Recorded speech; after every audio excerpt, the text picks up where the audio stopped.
when I think about communities doing better for people like my son Jackson, I think it's about building up resilience in the communities.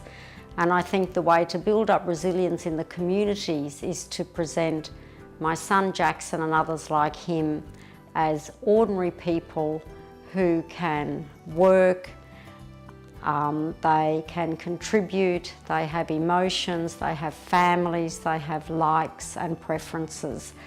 So it's a long range, long-term thing.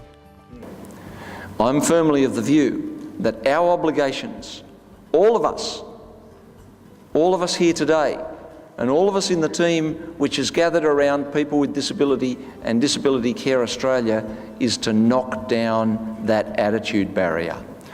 Because until that occurs, people with disability will not be equals and will not be included in Australian society.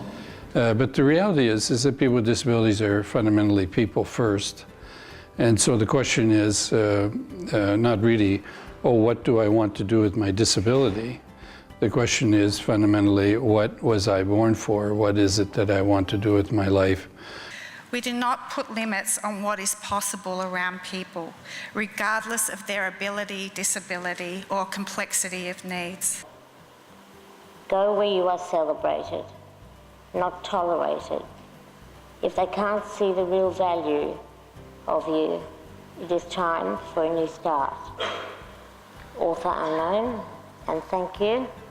Many families find it impossible to identify a goal because they haven't been privy or they haven't had the chance to listen to the positive stories, the good stories, to hear people talk about vision and achievements.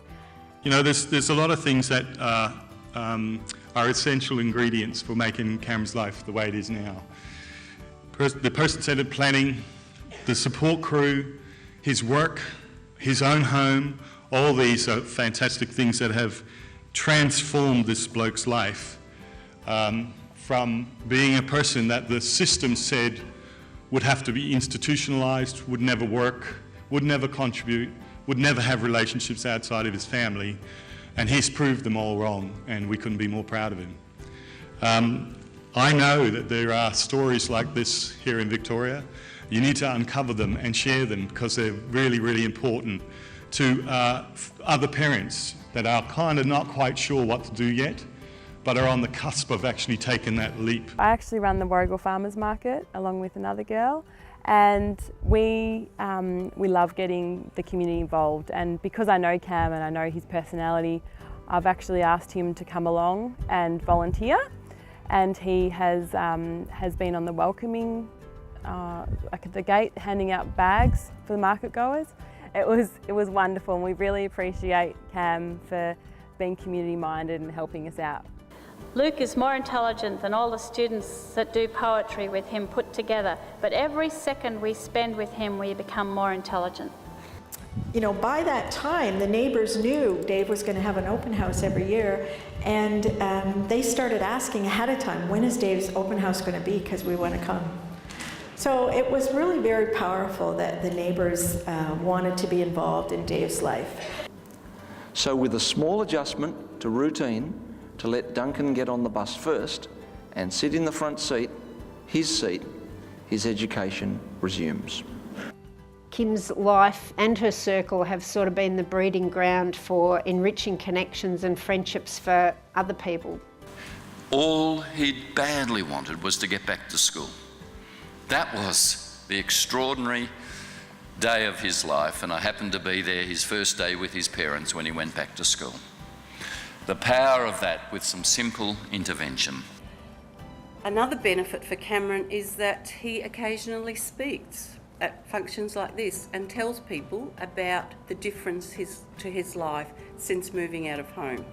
So I'd have to say that being in that local school helped to weave the web of relationships that we've wanted for Sean. She's set herself a goal. She's now going to go to Graceland, and in 3 years' time, and she's going to see Elvis's home without Mum and Dad. Essie has very kindly given me permission to share her story. and what her journey has been like to be able to live in her own home.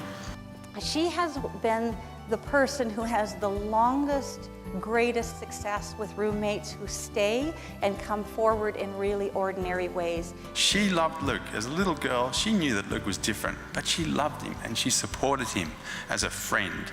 And that's the one thing I want you to take away from this, is what people like Luke need is friends. And then we've got the community. We've got how she's actually living and engaging with the people in her neighbourhood, with the places where she goes to. And one day, and what happened in the bookshop, it just began to sell. He was interviewed on the radio, he was on the paper, he was such a celebrity. I have learned that if you find the right support worker and you employ them for the right reasons, they will stay with you. You really have done a lot of things, June, just recently that you've never done before. Yeah. And some of those things were, Michael Kendrick actually asked you to talk at one of his presentations. Michael asked me to talk, to make him happy.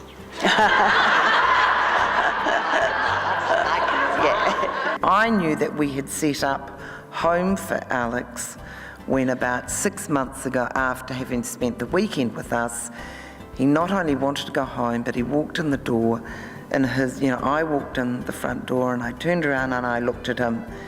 And he just, he was at home.